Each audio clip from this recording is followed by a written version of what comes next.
Hello everyone! Congratulations! You made it through the holidays. I don't know about you, but I have probably gained, I don't know, I haven't weighed myself, 10 to 12 pounds since Canadian Thanksgiving, which was in October. So anyways, my clothes don't fit me right. It's a little tight all over. So it's time to go back to business. I think it's time.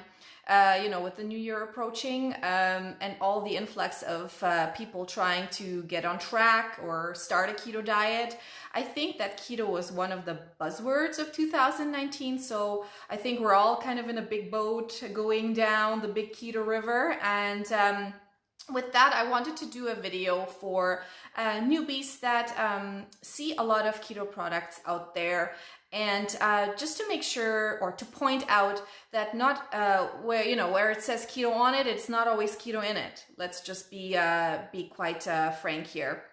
There is an advantage to taking some of the keto certified, keto proofed, keto friendly. There's many buzzwords out there on packaging.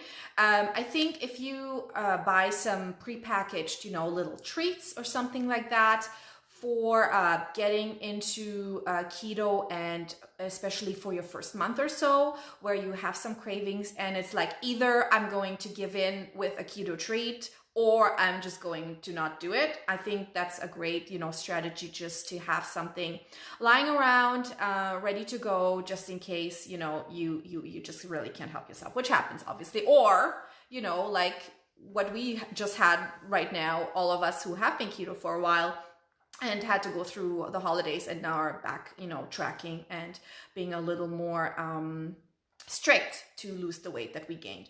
So I wanted to talk about these guys. I got them at Costco. They're fairly new in Canada. I'm not sure how long they've been around in the US, but those chocolate keto snaps, on the package it says keto certified.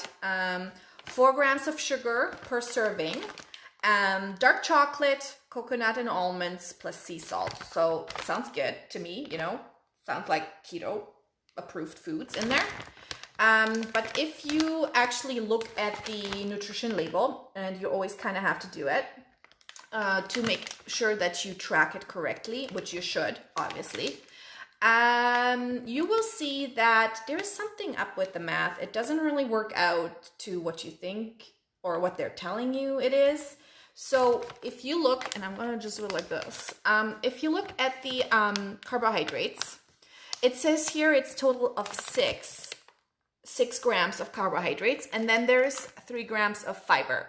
So what normally happens is you would have to subtract the fiber from the carbohydrates, and you would get the net carbs. So in this case, 6 minus 3 would be 3 net carbs. So that sounds good, right? That's not too bad. But if you look actually on the sugar amount here, the 4 grams, so normally what you have to do to go back to the 6, you would add the sugar, the 4 plus 3, that would give you the total carbohydrates. But unfortunately here, it's not the case, because 4 plus 3 is 7, not 6. So what I think, and I think what happened here is, I'm from Germany, so I read a lot of European labels, when I go over, or when my mom sends me something from Germany. And in Germany, and I see that more often now with North American foods, they actually take the fiber out. So it's not included in the total carbohydrates on the top. So if you look at it again, doing the math that way, so if you subtract the 4 grams of sugar from the 6 grams of total carbohydrates, you still have 2 grams of carbohydrates somewhere else. So looking at the ingredients now, because it's 4 grams of sugar, but then there's 2 additional carbohydrates somewhere in there. So if you read the ingredients, it says dark chocolate, low-fat cocoa powder, cane sugar, vanilla extract, organic coconut, organic almonds, and sea salt. So, if you look at the ingredients, you will fairly quickly figure out that there is more than just sugar in there. There is dark chocolate. Dark chocolate consists of carbohydrates. Also almonds, nuts have carbohydrates. And what else is there? So yeah, it contains soy milk, peanuts, and tree nuts may contain. So the 4 grams of sugar really is the cane sugar. That's my guess. But then those 2 other carbohydrates that are included there are most probably coming from, I would say, the almonds and the dark chocolate. So when you track it, and they tell you that a serving is 2 of these pieces. So you got 2 of these guys. One is like this. So, tracking, now you really would have to track 6 carbohydrates. So if you have 2 of those, you have 6 and not 4.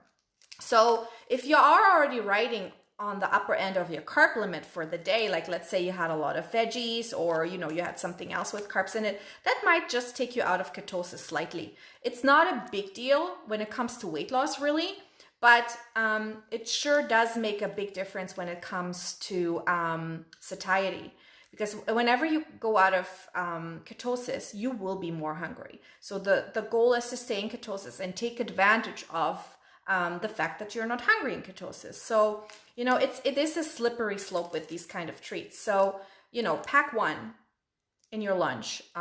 They're great. They taste nice. They're not very sweet. It definitely does taste like dark chocolate with a little bit of nut pieces and coconut, and they're great. But, just make sure and be aware that you track them correctly. So, portion control, even with keto products, is very, very important. And you have to make sure that you track it correctly and don't fall for the fact that, it says keto on it, so I can have as much as I want. It definitely does not, especially with sweet treats. There's always more, carbohydrates in there than sugar. And they count as well. So I hope that this is something that you can take forward into the new year. And I wish you all the best on, getting those additional pounds off that you just gained. Or if you're a beginner, that you have a good time. And if there is ever any questions, feel free to email me or go on my website. It's www.skinnyketo.ca, or on Facebook, and just shoot me a message and I will get back to you as fast as I can.